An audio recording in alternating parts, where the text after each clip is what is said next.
I was a kid, I have this recurrent dream where I was like the window of my apartment, and I was shaving. It was always shaving. I don't know, because I was like maybe 12, so it started, I was obsessed with shaving. And I was peeking through the window, and I see the street, 2 or 3 story houses, people, cars. I said, okay, nice street, the church. And when I was walking on Wellington, but on a street level, I was like, I feel familiar for me.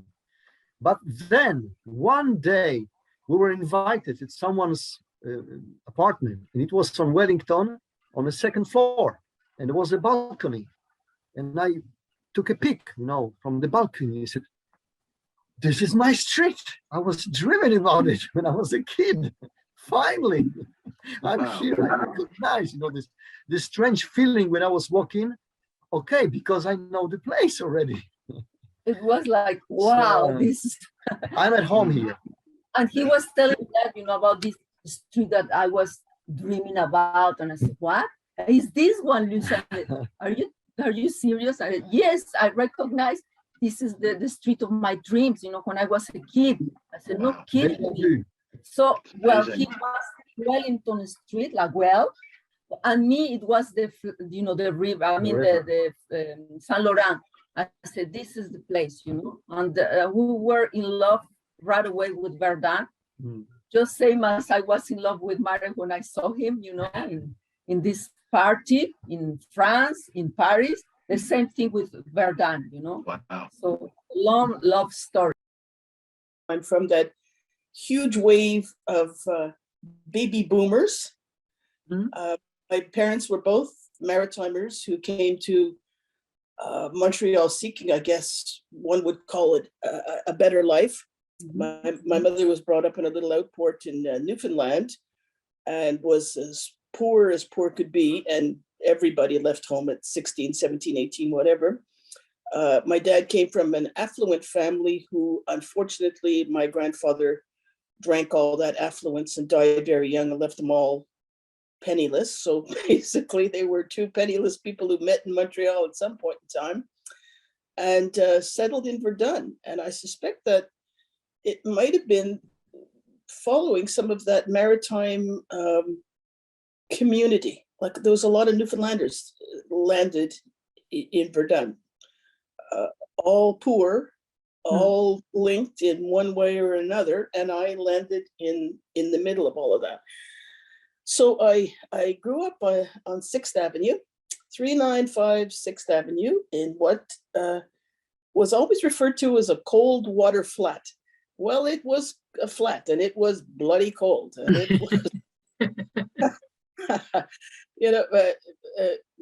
my earliest memories are of a stove in the hallway. The houses, of course, you went in and there was a long hall, and the living room was off to this side, and then and there was a bedroom off to that side, and then there was a toilet, and in the back there was the kitchen and another bedroom. So my parents always had that room in the middle that never had any room on it. Like if you I guess privacy was not considered to be a big thing. You dealt with it because that's what the money was.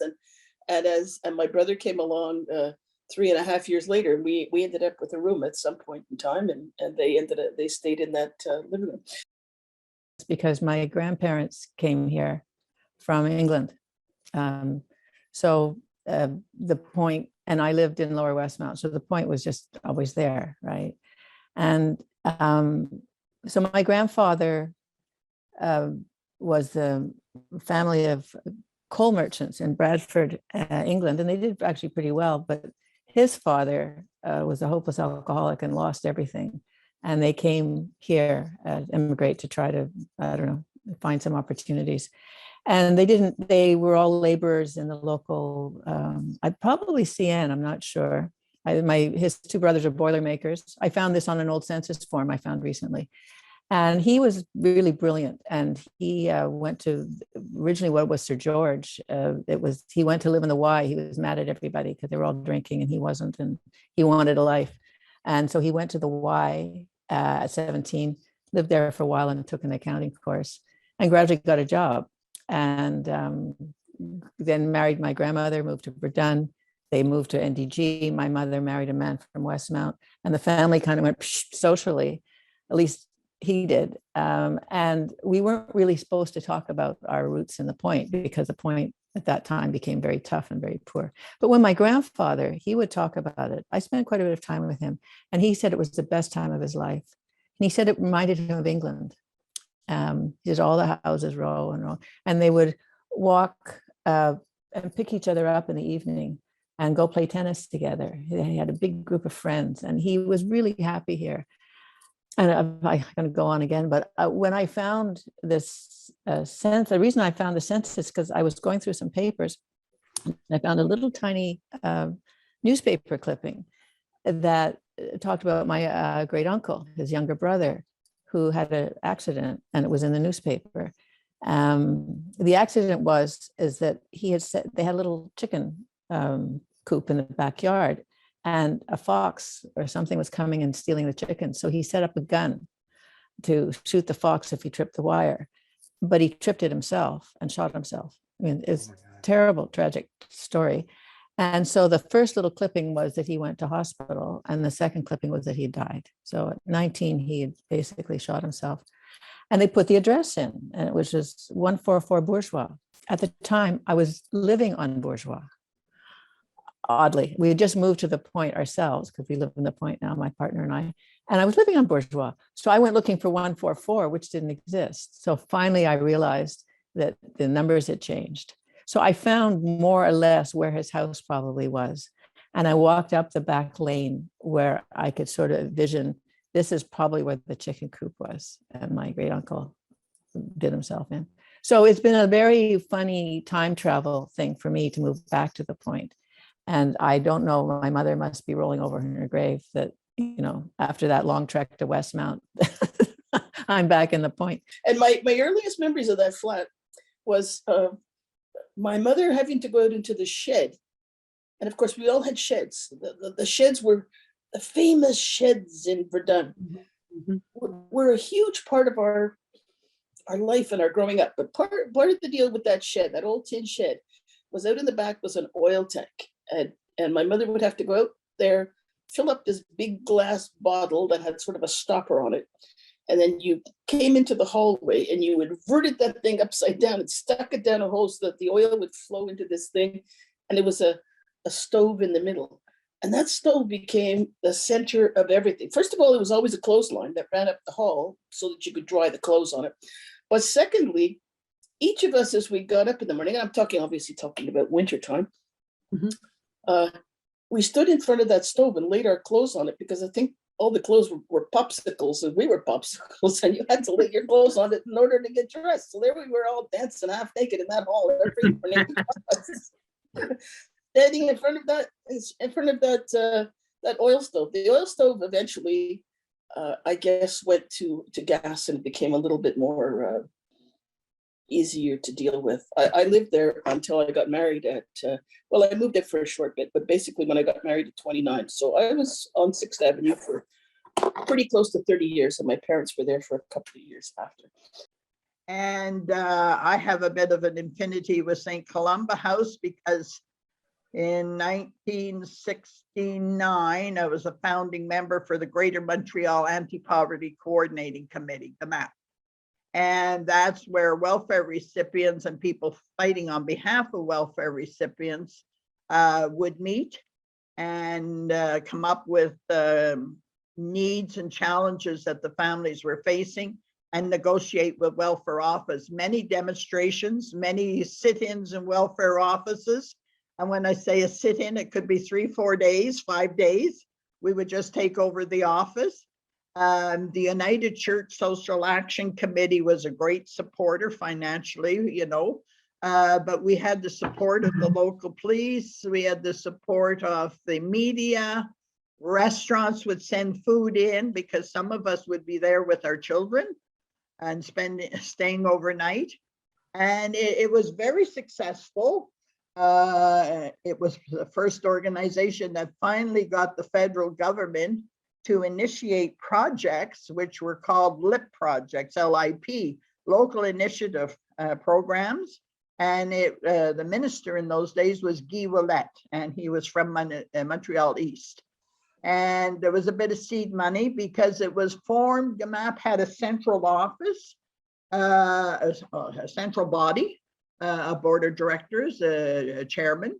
And then we had chapters that were representing different communities. So there was one in Verdun, VERM, Verdun Equal Rights Movement. And they had, because back in those days, your ambulances were the police. The police had the ambulance, and there were very few of them. So VERM created a community ambulance because to get the people to the hospital faster. So that was their project. There was a group called Gamarin, and I'm trying to remember what it actually all the acronym stands for, but basically it was an organization, and it was out of Verdun or LaSalle. It helped families whose partner or the dad would be in prison, and he was coming out and to readapt back into the family. Verdun is kind of like that too. We still have our typical, salt of the earth kind of Verdun people. For a long time, Verdun had a very bad reputation as being a very poor, tough neighborhood.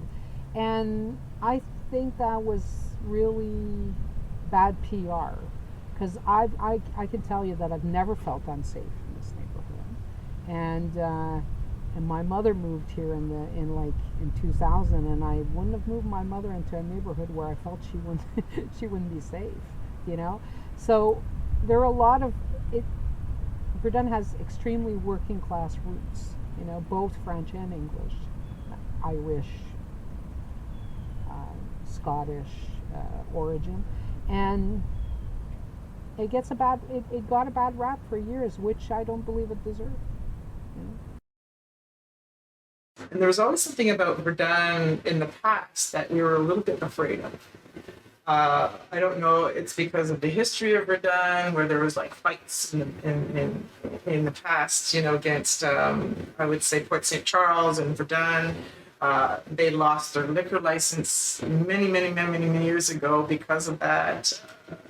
So I think there was sort of like Verdun is a rougher area, and which is totally not the case. By coming here, I've actually discovered an amazing neighborhood. I really enjoy the people here. The older generation that are still like the merchants and still part of the Verdun feeling. Verdun people are very, how can I put this? I think it's kind of like what people don't get about Quebec. How people think that, Quebecois are they have such outrageous opinions and, but we say what we think. And Verdun's like that, very much like that. And yet, so they don't get that. They think Verdun is a closed-minded place, and it's not. It's you got to prove to them that you're worthy of their respect. You got to win them over. When I had my bookstore, there were people who used to come and they, what qualifies you to own a bookstore type of thing, And, I read a lot. I've read my whole life, I read in French and English. I know about books, But once they've known you for a while, they say, well, yeah, she really actually does know what she's talking about, And she's good people. So that's how Verdun is. They don't give you their respect right off. Okay, so while we were on 4th, there was a gun shooting below, right on like our downstairs doorstep. It wasn't just on our street, it was on our doorstep. And like I remember that night I was coming back from a music rehearsal, and then my entire street is like cordoned off, and I was pretty concerned. And Nicholas was in the apartment when the gun shooting happened, and he didn't sleep that night because he just like it was just like a minor PTSD thing where he just hear the noise of the gun and like all the things. And our downstairs neighbor was just absolutely, she was like hiding behind her door, so it was like pretty traumatic, you know. But even then, what I noticed was like because my parents were freaking out, they thought I was going to move and all the things, but like during that time, first of all, it gave us the opportunity to get to know neighbors a bit because we were knocking on each other's doors. Are you okay? And like the woman told me what she had gone through. And so we were just, you know, checking in on her and all of that. And the police were actually wonderful. Like they canvassed that whole area day after day. We all got a letter in our mailbox to let us know that they had apprehended the suspect. That they were, you know, if we had any information, we can get in touch with them. So there's like a lot of community pulling together and communication that was being done. So I personally did not feel like I was at risk, just because I really thought like, this is okay. This neighborhood is okay. Like we're looking after each other. The police are doing their job, you know, and all of that. So that was one of the first things where it's like, okay, you know, this is not like growing up in the suburbs. This is city living and sort of like, you know, like disenfranchised neighborhoods living, you know, but at the same time, there was something really special with what was going on. And then there was another time, and this was again, like in the first 5 years, basically of living in Verdun, I walk into one of our like little dépanneurs up on Verdun Avenue. It was an Asian run grocery store. Like you just go there for, you know, noodles and eggs and milk or whatever. And there's a woman, like a Verdunoise, sort of like Québécoise de souche, you know, sort of gruff, you know, talking with the woman behind the counter who's Asian, barely has 10 words in between English and French, right? And they're just chatting. I have no idea how they're chatting, right? Like the Asian, like the owner of the store, I imagine she was the store owner, she's basically just laughing and nodding, right? And the other woman is like laughing. And the client, she turns to me and she was like, this girl is like my best friend in the world. Like, you don't talk. You talk, she laughs. You know?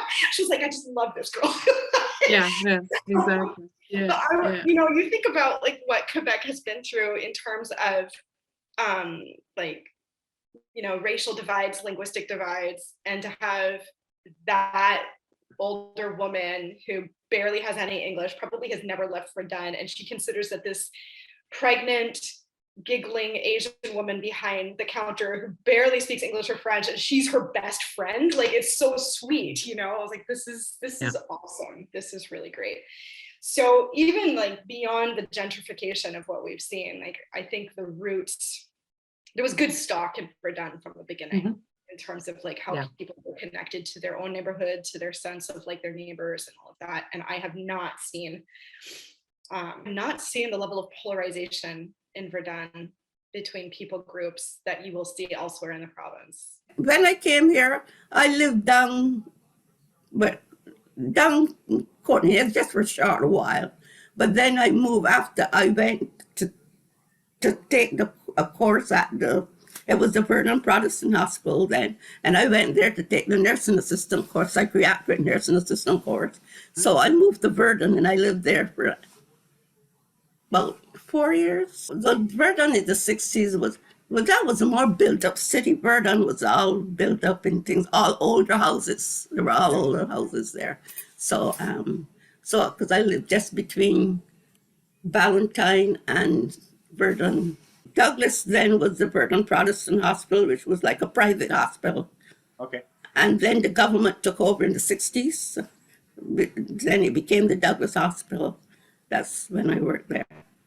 Well, Verdun reminded me when I first came here a lot more like the Caribbean. Because there were all older buildings in Verdun, were all older buildings. Verdun was a built-up city in comparison to LaSalle. You know, Verdun was an older city. And there's something about Verdun I didn't like, because most of the houses, a lot of the stairs were outside. You had to go in from the outside and to go up and down the stairs. And after I got married and I had a kid, I didn't like it.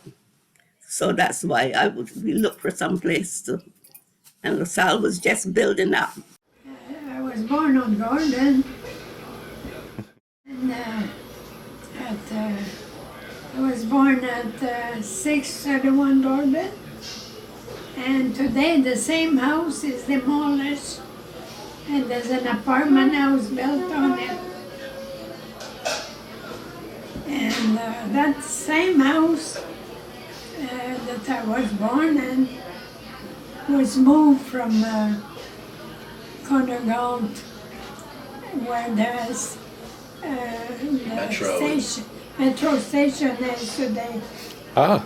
Yes, my father went around there, and he liked that house, you know. My father used to do excavation, and he was a coal dealer too, and a transport big trucks for heavy transport for companies. House was moved from Galt, and it was moved all around in Gordon to Gordon, where my father had bought a big lot. A big lot because it was from Gordon to Galt. In those days we had a couple of horses to deliver the coal. That was in the 20s. That's before I was born. I was born on 6/31 in 1927. And I remember, I was very young.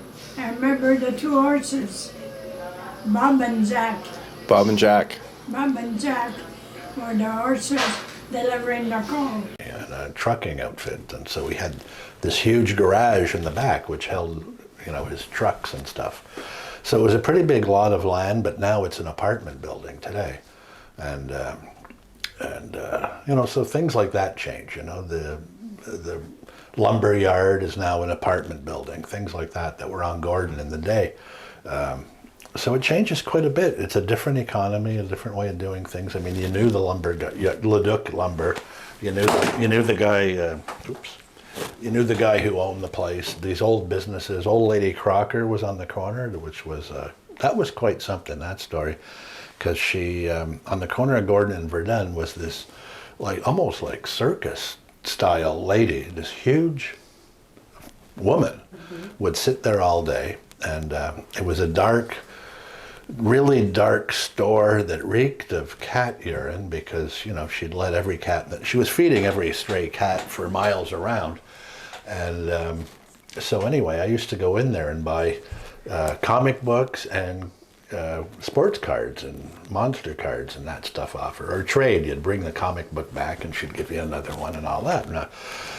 And she had a friend there, this little old lady who was, you know, that tall with a cane and dressed in black all the time. So it was, and they were the friendliest people you'd ever want to meet, but they were visually they were the strangest couple you could imagine in those days, you know. And but the really fascinating thing about this was she had also sold comic books to my father when he was my age. Like, she was at the end of her career. She's probably in her 60s maybe by then, you know. And but yeah, so that was what the connection was there. It was quite wild, you know, that and that's gone. You know, today, you know, nobody's growing up with a business where they knew the parents, you know. That type of thing is gone, you know. Like, I knew your father when he was this high, she'd say, you know, and which is a strange thing when you're a kid to even picture your parents being children themselves, you know. So anyway. Okay, well, you know the auditorium, the skating rink, and the natatorium, the swimming pool. My grandfather was a refrigeration mechanic for both of them. The city of Verdun, which back then they had their own, Verdun had their own police, their own fire, their own city workers.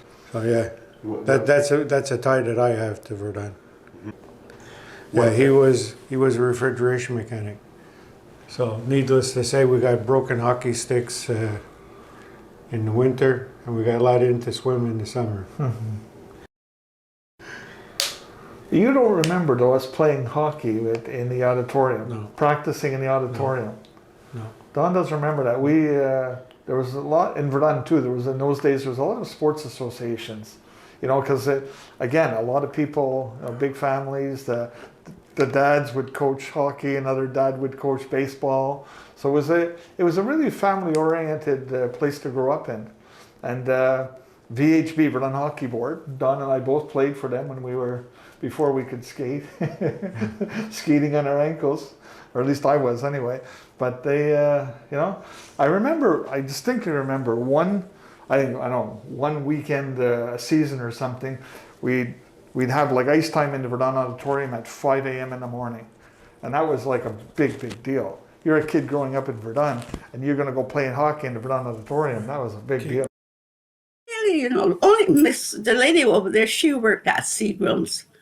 And the other girl next door, her father was in construction, and she worked at the piano place on Sherbrooke, and her brother, he worked at the pharmaceutical place, and the other ones there, I think one was a teacher. Oh yeah, the other lady there, Miss Benoit, she was a teacher, and she was always involved with the guys and the brownies, and she and my daughter her daughter and my daughter used to go to the brownies and the guys and everything together.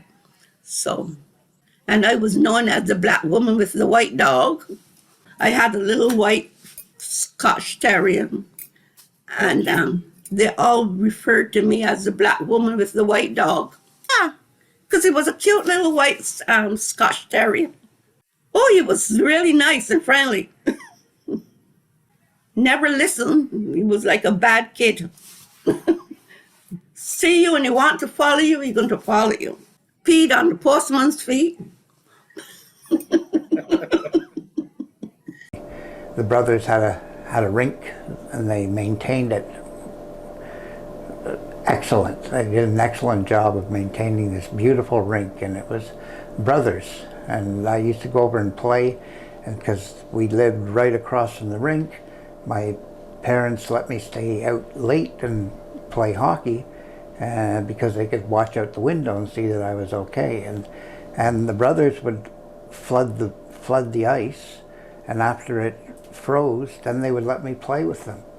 And they were huge, and they were flowing with their flowing robes, and they were skating really fast, but they let me go through them, so they gave me confidence. And I remember going home to my parents and saying, first time that I was out, and they said, so how was your day with the, you know, and I said, oh, they're really nice, all these brothers, but the strange thing, though, is they all have the same name. And she said, my mother said, what's their name? I said, Frere. They're all named Frere. It's stupid things you do. I read something in a comic book. Comic books were always great interest to me. I love comic books. I read something in the back of a comic book somewhere that just tweaked the devil in me like you can't believe. And I got a little book out and I went to all my friends all around me and I said, would you like to sell me your soul? I'll give you a penny for your soul. And I gave them a penny and wrote their name down in the book. How stupid can you get? Right? I didn't know what a soul was. It was so crazy. And the teacher found out, and God, she nearly went mad.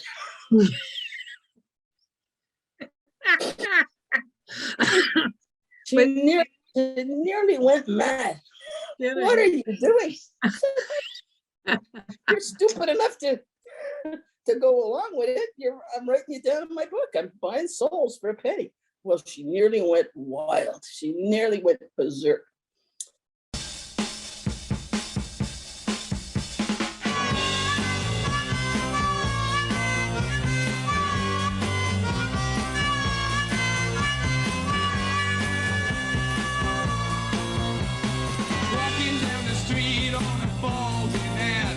Grover's had a great business sense. They grew up with the baby boomers. Because when I was 17, 18, 16, they used to bring bands in on Saturday morning, and the Rabble, the Haunted, all the big, great local bands, and they had them play concerts on Sunday morning, and that would bring in all us, and then they sell us jeans, and now they're selling us big and tall stuff, you know. So they just now what can we sell them? Yeah, because I walked in there to ask them one day who remembers bringing in the Haunted and the Rabble and the bands like that, and they said, oh, speak to Myron or what, you know, a cousin. He'll remember it. Oh yeah, of course I remember that. Yeah. You know, he was probably about 85 himself. You know, but you know, and it was great and there was lineups that Saturday morning to get in just to see and you know, hey, why not buy a pair of jeans while you're there? You know, you got mom's money in your pocket. So I was just like talking casually about like how I hate the automotive industry and like how it's like hard there and it's really not inclusive and just like complaining to the day-to-day stuff, like, you know what you said today, blah blah. And then my girl was like, why don't you work somewhere more inclusive? And I was like, that doesn't exist in a garage. And she's like, it must. I'm like, no, you don't know how I feel. And anyway, so like after some, like she's the one who actually found B7 and she's like, let's explore, you know. And I was like, I don't know, I don't understand, like what's a co-op, like, so that's for me too. Like even now I'm still like walking around and kind of like, I can't believe this place exists, you know.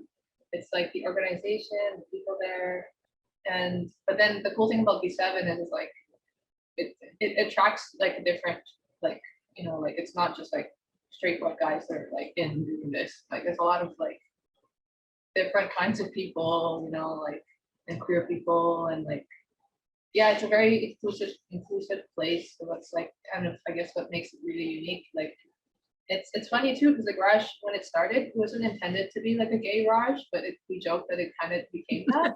Oh, I like that.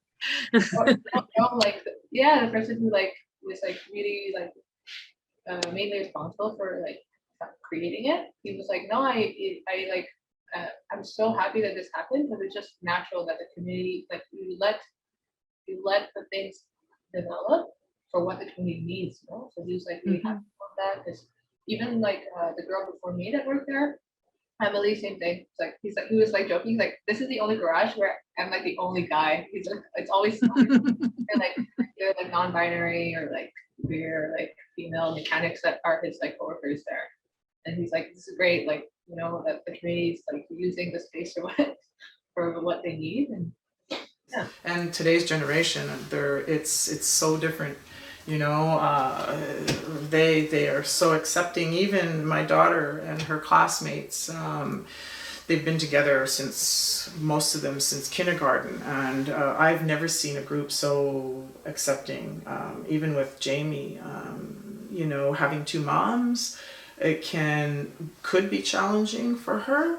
She's had maybe one or two little hiccups, which is nothing, you know. She's accepted, the kids accept themselves. There's already her classmates that have come out and have said, you know, of the closet and said, I'm gay, and they've embraced them. Things like we didn't have, you know, but we did the marches. And we did all these marches, and so that they can today actually, you know, be able to express themselves and not have as much repercussion as we did in the past. Being part of sort of like the young professionals who have moved in, and I know that we are part of that sort of population that then has given like to the gentrifying like wave to Verdun. You do ask some questions like, am I part of that wave that is now going to create difficulty for people finding housing and that sort of thing? So that, you know, so in that it's like, okay, so then what's my role as a citizen of Verdun to sort of like advocate. So it's like, it's how you vote. It's the fact that, Nicholas is a public school teacher here in Verdun. He works with the kids across the map.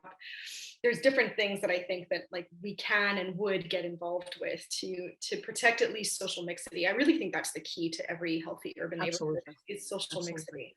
I was thrilled, like for instance, when Bulk Barn opened, because you see every socioeconomic category shopping there. I thought that was really cool to have a nice new business opening, but it's not just for the yuppies or whatever. Like you've got, old grandmothers who obviously do not make a lot of money, and they're buying their candy and they're buying their like sugar and everything. I thought that was great.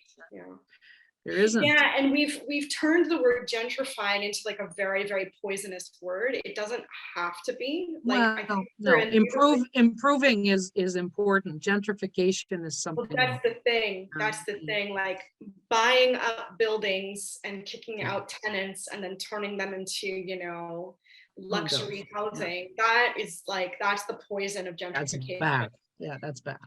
It's not bad to have contributing to your neighborhood, making your home nice, like shopping at local businesses. So there's like more local businesses that move in or that sort of thing. I think like that's all like really, really good.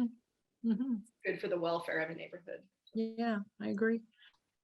I think at the policy level, it really does have to be policied in that like we will develop, but as we develop it, here's what is the first development for large, if like we're in a large development, it has to be protecting affordable housing. Yeah.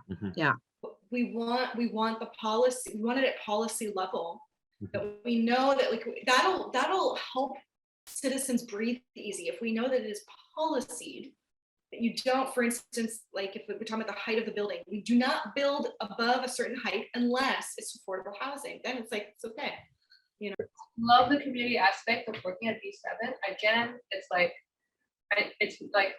working at the garage part. It's like, I've never worked at a garage like this before. It's got like the best waiting room, like, cause it's like, there's like a garden. There's like, we have chickens in the back and then like we feed the chickens like because there's like grocery stores, they obviously always have too much stuff sometimes that they can't sell, or like it's like doesn't look nice, so they eat all the excess vegetables. Like there's a lot of community stuff that we do, like working together, like at the welding co-op upstairs. We share sometimes certain things, like for example, they have a lot of scrap metal, and so they'll bring it down to the garage, and then we'll take their metal for them, so they don't have to do the transport part, because Joe has this huge diesel truck, and in exchange they'd come down to like inspect our welding tanks for us, fill up like the acetylene part of it for us. It's like we like just small examples of like how the Atali kind of like was at with each other.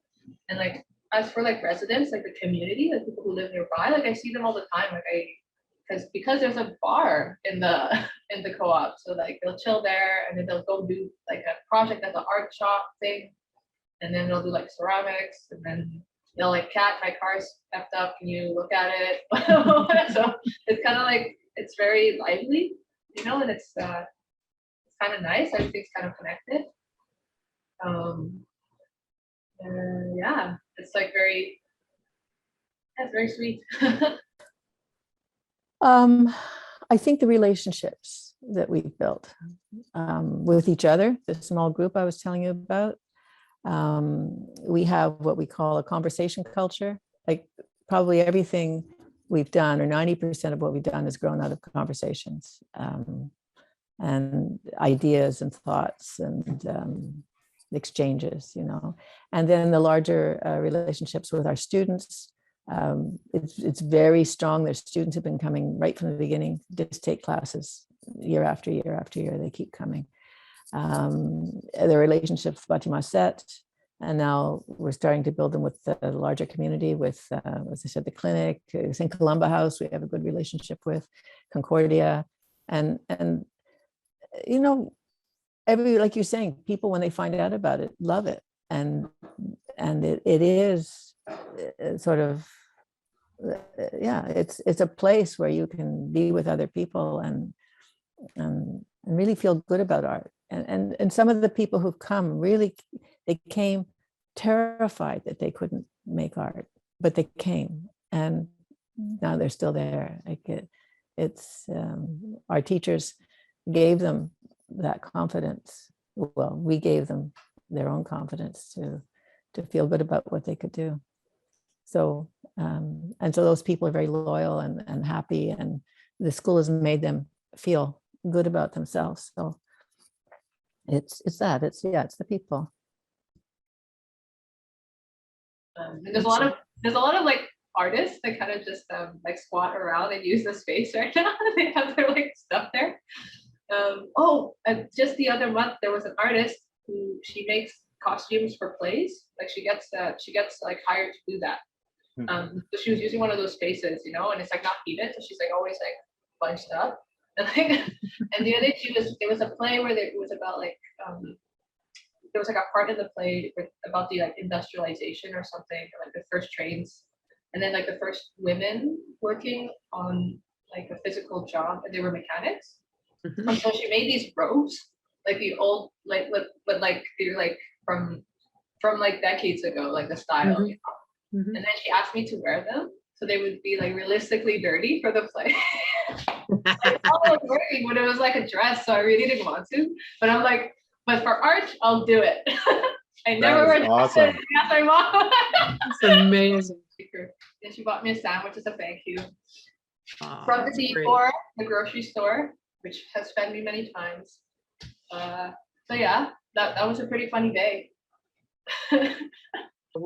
Do like make it a bit dirty, but not too dirty, so that the actors can still. And I was like, I'm just gonna work. I'm not. If it's a little bit dirty, if it's a lot dirty, it's not my problem. If it's gonna happen, it's gonna happen. So I can't control the velocity sometimes. It's not the problem. She's like, okay. There was like 3 characters that like 3 costumes, right? So I had to do a few changes, but after a while she came down. She's like, okay, you should only wear it for 30 minutes, because after you wear it for many hours. And she was like taking it off of me. She's like, it's too dirty. It's funny.